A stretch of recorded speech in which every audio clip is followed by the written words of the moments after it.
मैं रोशन सानी आज एक टॉपिक लिया हूँ। भारत का कुछ ज्योग्राफिकल और कुछ राजनीतिक चीज़ों को देखेंगे। तो भारत का ये प्यारा सा मैप है जो कि एक ही कलर से है, शायद सबको दिख पा रहा होगा।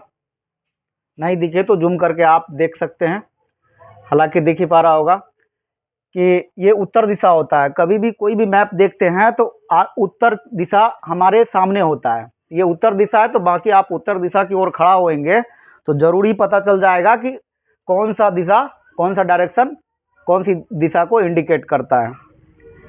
ठीक है, ये अपना प्यारा भारत। मेरे ख्याल से सभी जो है भारत का मैप बनाने के लिए सीख लें और कौन सा राज्य कहाँ पर है इस चीज़ों को भी इंडिकेट कर ले, क्योंकि मैप जो है हमें ये बताती है, इतिहास को भी जानने का एक सही जरिया बताती है। और ज्योग्राफी तो भूगोल में तो हेल्प मिलता ही मिलता है। अभी बारी बारी से सारे पॉइंट को देखते हैं। जैसे कि ये मेरा इंदिरा कॉल है, तो ये भारत के सबसे उत्तर दिशा में इंदिरा कॉल है। ये अगर प्यारा भारत है तो इंदिरा कॉल सबसे उत्तर दिशा में इंदिरा कॉल दिख रहा है। सभी पॉइंटों को देखेंगे एक एक करके। जैसे कि मैंने अब ये इंदिरा कॉल देख लिया, तो सबसे उत्तर का सबसे अंतिम पॉइंट कौन सा है, तो इंदिरा कॉल है। और सबसे दक्षिण का अगर देखेंगे, सबसे दक्षिण का अगर अंतिम पॉइंट जो भारत के हिस्से का है वो क्या है, तो वो है पिग्मलियन पॉइंट, जिसको इंदिरा पॉइंट कहते हैं, इंदिरा पॉइंट। तो इन दोनों से आपको नजर आ रहा होगा, यहाँ इंदिरा कॉल और यहाँ इंदिरा पॉइंट, याद रखने में बहुत ही। और ये हमारा अंडमान निकोबार द्वीप समूह है, ये अपना प्यारा भारत। ठीक है, ये चीन, ये पाकिस्तान, इधर साइड में अफगानिस्तान, ये म्यांमार और ये श्रीलंका, और इधर क्या पड़ जाता है, अरब सागर, और इस साइड में ये पड़ जाता है बंगाल की खाड़ी। यहाँ पे बांग्लादेश, यहाँ पे भूटान पड़ जाता है। चलो लिख ही दे रहा हूँ, भूटान छोटा सा देश, सब दिन ये स्वतंत्र रहा है, किसी के चपट में नहीं आया है। तो दिशा देखते हुए अब इसका देखेंगे कि अंतिम पॉइंट क्या है, इंदिरा कॉल उत्तर दिशा की ओर और दक्षिण दिशा की ओर इंदिरा कॉल। ठीक है, इंदिरा कॉल और यहाँ इंदिरा पॉइंट, माय मिस्टेक। और इस इंदिरा पॉइंट को पिग्मलियन पॉइंट भी कहते हैं। अब देख लेते हैं कि अगर भारत अगर है तो सबसे पूरब में कौन सा पॉइंट है जो अंतिम पॉइंट पड़ता है, तो बालांगू पड़ता है। और वो बालांगू से ही अपना देशांतर रेखा जो जाती है, जो कि देशांतर होता है 97 डिग्री 25 मिनट होता है। ये होता है 97 डिग्री 25 मिनट होता है जो देशांतर रेखा। देशांतर और अक्षांश आप लोग जानते होंगे। ये हमारा अगर ग्लोब है तो ये खरी खरी रेखा जो है, ठीक है, ये खरी खरी रेखा, ये लॉन्गिट्यूड जो डाल रहे हैं ये होता है देशांतर। और ये लेटी हुई जो रेखा होता है ये होता है अक्षांश रेखा होता है। और पृथ्वी को दो गोलार्धों में तो बांटते हैं, तो दो गोलार्ध, तो ये हो गया उत्तरी गोलार्ध, ठीक है, और ये हो गया दक्षिणी गोलार्ध। और ये उत्तरी गोलार्ध, ये दक्षिणी गोलार्ध जब हुआ तो हमारा प्यारा भारत, ये अक्षांश जो पड़ता है ये 0 डिग्री, जो दो हिस्से में बांटती है पृथ्वी को, ये 0 डिग्री। और ये ऊपर हो गया उत्तरी गोलार्ध और नीचे हो गया दक्षिणी गोलार्ध, तो अपना भारत आता है दक्षिणी गोलार्ध में। और अगर इधर से भी बांटे, अगर ये देशांतर अगर जा रहा है तो यहाँ पे अपना प्यारा भारत पड़ता है। ठीक है, अब यहाँ से जो देशांतर जा रहा होगा, यहाँ से जो देशांतर जा रहा होगा, ये अंतिम वाला पॉइंट और ये अंतिम वाला पॉइंट, जो कि ये अंतिम पॉइंट है और यहाँ पर ये अंतिम पॉइंट है, तो ये हमारा 97 डिग्री 25 मिनट और यहाँ पे 68 डिग्री, ये अंतिम पॉइंट जो है हमारा, ये 68 डिग्री और 7 मिनट, 68 डिग्री 7 मिनट इसको पड़ता है। ये हो गया। अब यहाँ से भारत का जो ये समतल या कहे भूमि वाला इलाका है, ये सर्किट पड़ जाता है। अंतिम में जो अंतिम पॉइंट कहलाता है ये सरक्रिक, जो कि गुजरात में पड़ता है सरक्रिक, और बालांगू पड़ता है अरुणाचल प्रदेश में। बालांगू अरुणाचल प्रदेश में पड़ता है और यहाँ से यहाँ तक के बीच का दूरी कितना होता है, तो 2933 किलोमीटर। बालांगू से लेकर के और सरक्रिक तक का दूरी 2933 किलोमीटर होता है। और आप लोग जान चुके हैं कि ये बालांगू और ये सरक्रिक के बीच में लगभग 60 डिग्री का अंतर आता है। और ये 60 डिग्री 1 डिग्री 4 मिनट का अंतर पैदा करता है। 1 डिग्री जब 4 मिनट का अंतर पैदा करता है तो 60 डिग्री 30 डिग्री का, सॉरी माय मिस्टेक, आप यहाँ घटा करके देख सकते हैं कि 97 डिग्री 25 और इसमें से घटाएंगे क्या 68 डिग्री और 7 मिनट, तो शायद ये घटाने पर आ रहा होगा 29 डिग्री और 18, तो इसको आप मान लें कि 30 डिग्री, मान लें 30 डिग्री। तो ये 30 डिग्री आया, तो अगर 1 डिग्री में 4 मिनट हो रहा है तो 4 तिया 12, 120 मिनट। 120 मिनट को अगर कह दे तो 2 घंटा हुआ ना, 60 से भागा करेंगे तो 2 घंटा निकल के आएगा, 2 आवर्स, तो 2 घंटा निकल के आएगा। तो जो अरुणाचल प्रदेश में या असम में लोग होगा उनको अगर सूर्य दिखाई पड़ रहा होगा अगर 4 बजे, तो 2 घंटा बाद 6 बजे दिखाई पड़ेगा कहाँ, गुजरात के लोगों को। गुजरात के लोगों को सूर्य दिखाई पड़ रहा होगा 2 घंटा बाद, क्योंकि सूर्य अब निकलने में उनको जो अपना पृथ्वी है वो कर्व है, तो जिस तरह से सूर्य निकल रहा होता है तो इसमें 2 घंटे बाद यहाँ सूर्य की प्रकाश पहुँचती है कहाँ, सरक्रिक में। जबकि बालांगू में या कह दें कि असम में ये 2 घंटा पहले पहुँच जाती है। अगर यहाँ के लोग अगर ऑफिस जा रहे होंगे तो 8 बजे अगर जा रहे होंगे तो उनको लग रहा होगा कि बहुत ही सवेरे है, और यहाँ का लोग अगर 8 बजे जा रहे होंगे तो क्या लग रहा होगा कि दोपहर में हम जा रहे हैं, क्या कहते हैं कि ऑफिस। तो 2 घंटे का अंतर मायने रखता है, क्योंकि हमारा ग्रीनविच जो है, हमारा टाइम मेरिडियन जो है वो इलाहाबाद में है और ये 82 डिग्री पे है, 82.5 डिग्री पे। इलाहाबाद में 82.5 डिग्री पे ये अपना टाइम मेरिडियन है। जो मानक समय रेखा है, इसको मानक समय रेखा कहते हैं। ये भी 5 राज्यों से जाती है और सब देशों का, जैसे कि चीन है तो उसका 3 समय रेखा है, ऊपर है 3 से भी ज़्यादा समय रेखा है। और भी देश है, छोटे छोटे देश है, फिर भी 3 समय रेखा है, 3 4 5, इसके साथ 13 समय रेखा है। तो ये मानक समय रेखा जो है इसी के हिसाब से सारा जो है टाइम सेट होता है। जैसे अपने लोग कहते हैं कि नेपाल का घड़ी जो है 15 मिनट पीछे है या आगे है, आगे है, 15 मिनट आगे है। इसका मतलब है कि उसका टाइम मेरिडियन जो है अपना जो है ये 82 डिग्री से वो कहीं ना कहीं पीछे रहा होगा, तब जाकर के वो अपने से आगे है। तो देख लें कि ये सबसे अंतिम पॉइंट क्या हो जाता है, सरक्रिक भारत का, और पश्चिम साइड से और पूर्व साइड से सबसे अंतिम पॉइंट बालांगू, और दोनों के बीच का दूरी कितना, 2933 किलोमीटर। अब बात करते हैं यहाँ इंदिरा पॉइंट, इंदिरा कॉल और कैप कैमोरिन, इसको कहते हैं कैप कैमोरिन, ये अंतिम पॉइंट। वैसे अफ्रीका एक महादेश है और यहाँ से जब कोलंबस आया था, ठीक है, वास्को डी गामा आया था, तो इस जगह पे पहुंचा था, इसको कैप कैमोरिन कहते हैं। कैप कैमोरिन जो कि हिंद महासागर से सटा हुआ पड़ जाता है, ठीक है। इसी रास्ते से वो पहुंचा था कालीकट बंदरगाह इसी रास्ते से पहुंचा था। कैप गुड होप कहते हैं इसको, कैप गुड होप, और ये कैप कैमोरिन। तो कैप गुड होप अफ्रीका महादेश में, और कैप कैमोरिन जो है ये भारत का ये अंतिम पॉइंट यहाँ पे पड़ता है, धनुषकोडी के पास में पड़ता है। धनुषकोडी कहते हैं जहाँ से श्री राम जी श्रीलंका शायद गए थे, अपने जो ग्रंथों में कहा गया है उस हिसाब से, तो वो धनुषकोडी के पास पड़ता है कैप कैमोरिन।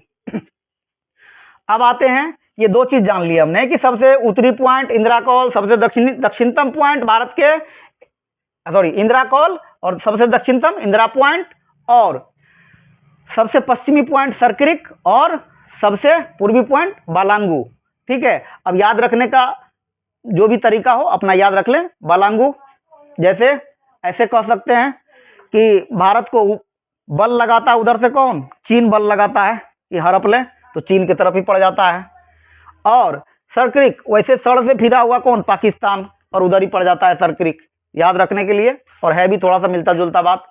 अब इंदिरा कॉल है तो वो जो पीओके पाक ऑक्यूपाइड कश्मीर में पड़ जाता है लगभग, ठीक है, ये पीओके में पड़ जाता है इंदिरा कॉल। तो जब भी हो, जैसे भी याद रखें, ऐसे याद रखें कि इंदिरा गांधी से पहले ही जो है ये पाकिस्तान ने हड़प लिया था, इंदिरा देवी वहां से कॉल करिए रही है, आओ मुझे बचाओ, तो बचाने वाले मोदी जी शायद चले जाए बचाने के लिए, तो ठीक है। अब इधर रह गया क्या, इंदिरा पॉइंट, ये अंडमान निकोबार द्वीप समूह इस क्षेत्र में पड़ता है। अंडमान निकोबार द्वीप समूह ये इंदिरा पॉइंट कहलाता है। अब आते हैं कि ये तट रेखा जो है, ये तट रेखा, ये अपना इधर जो पड़ जाता है भारत के इधर, ये अरब सागर,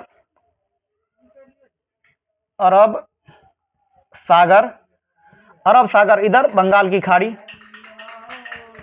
बंगाल की खाड़ी पड़ता है। तो ये अरब सागर के तरफ से ये क्षेत्रों को 3 वर्गों में, इसको कहा गया है पश्चिमी घाट। अरब सागर वाले को यहां से यहां तक को पश्चिमी घाट कहते हैं, इसको पूर्वी घाट कहते हैं। तो ये देखिए, ये पश्चिमी घाट और ये पूर्वी घाट, मोटा मोटी तौर पे जानेंगे, ये पूर्वी घाट और ये पश्चिमी घाट। देखिए यहाँ पे लिखा हुआ है, ये पूर्वी घाट और ये पश्चिमी घाट, यहां से यहां तक। अब इनको 3 वर्गों में बांटा गया है, तट में बांटा गया है। तट किसको कहते हैं, तो जहां पानी और जमीन से सटा हुआ क्षेत्र होता है उसको तट कहते हैं। कोंकण तट, कोंकण तट जो अपना गोवा से लेकर के और दमन तक, गोवा से लेकर के दमन तक को कोंकण तट कहते हैं। और फिर आप यहां देख पाएंगे कि केनड़ा तट, ये केनड़ा तट, और केनड़ा तट जो है मंगलोर से लेकर के गोवा तक, तो गोवा इधर पड़ गया और इधर मंगलोर, तो कर्नाटक में पड़ता है। तो मंगलोर तट जो है यहाँ से, मंगलोर से गोवा तक केनड़ा तट कहलाता है। और फिर मंगलोर से लेकर के इधर कन्याकुमारी तक, ये कन्याकुमारी तक, ये मालाबार तट पड़ता है। तो आप इसको जैसे भी बांट लें, ठीक है। तो ये 3 तट में बांटा गया। ऐसे पूछता है कि ये तट कहाँ पे पड़ता है, किसके किसके बीच पड़ता है। तो कन्याकुमारी से लेकर के मंगलोर तक मालाबार तट, मंगलोर से लेकर के गोवा तक केनड़ा तट, गोवा से लेकर के दमन तक कोंकण तट। अब आते हैं पूर्वी घाट में।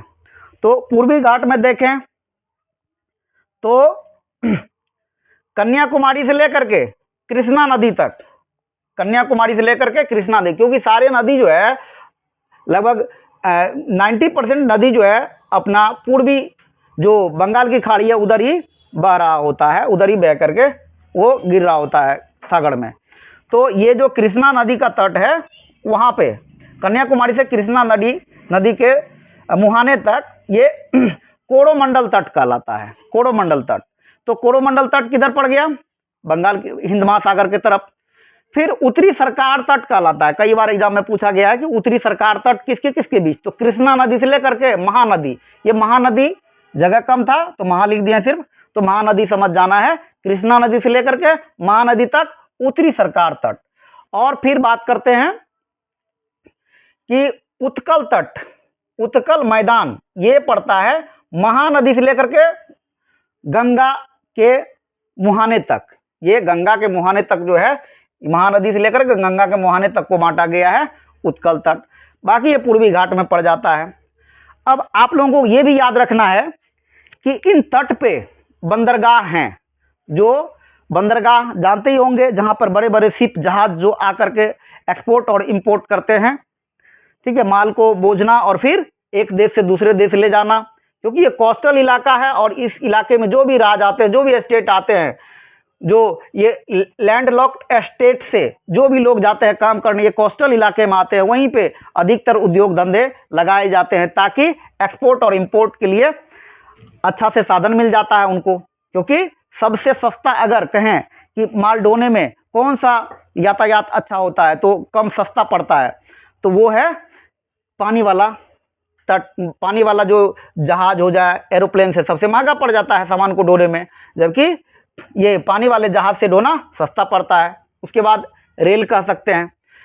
तो इन पे क्या बना हुआ है, बंदरगाह बना हुआ है तो ढेर सारे बंदरगाह, लेकिन 13 गो बंदरगाह है जो बड़े बंदरगाह में गिने चुने जाते हैं। तो हम एक एक करके नंबर वाइज दे दिए हैं कि ये 1 नंबर का कांडला बंदरगाह, जो सबसे व्यस्तम बंदरगाह कहा जाता था, लेकिन अभी नहीं कहा जाएगा क्योंकि अब जो है ये मुंद्रा पोर्ट आ गया है, एक नया बंदरगाह बन गया है, तिरमा बंदरगाह, बड़ा बंदरगाह में, जो कहाँ जो गुजरात में ही पड़ता है। ये दोनों, ये सबसे व्यस्त है, यहाँ से सबसे अधिक सामान को बोझा जाता है और सबसे अधिक सामान जो है वहाँ पे गिराया भी जाता है दूसरे देशों से ला करके। ये सबसे व्यस्तम कहा जाता है मुंद्रा पोर्ट को। उससे पहले ये कांडला कहलाते थे। मुंबई बंदरगाह, जो जानते हैं मुंबई में होगा, मुंबई से ही पता चलता है मुंबई में होगा, मुंबई बंदरगाह। मरमू गोवा बंदरगाह, मरमू गोवा, गोवा से समझ जाओगे कि गोवा में पड़ता है। गोवा एक छोटा सा राज्य है जो कर्नाटक और महाराष्ट्र के मुहाने पर आता है। तो मरमू गोवा बंदरगाह। मंगलोर बंदरगाह, ये कर्नाटक में ही पड़ता है। मंगलोर अगर कह दें कर्नाटक से ही संबंधित बात है, ये कर्नाटक में ही पड़ते हैं, ठीक है। कोची बंदरगाह, ये केरल में पड़ता है और यहीं पर आए थे कौन, तो वास्को डी गामा। भारत का जब खोज हुआ था, भारत का खोज क्या कहे, भारत यूरोप और एशिया के बीच में जब तुर्की ने क्या किया था, तुर्की ने कुस्तुनतुनिया पर अधिकार कर लिया, तो एशिया और यूरोप के बीच में जो व्यापार हो रहा था उस व्यापार में बाधा आ गया। कारण ये था कि तुर्की उस पर पूरा लोडेड जो है टैक्स रख दिया था, इस रास्ते से जो जाएगा टोल टैक्स रख दिया था, हाई फाई।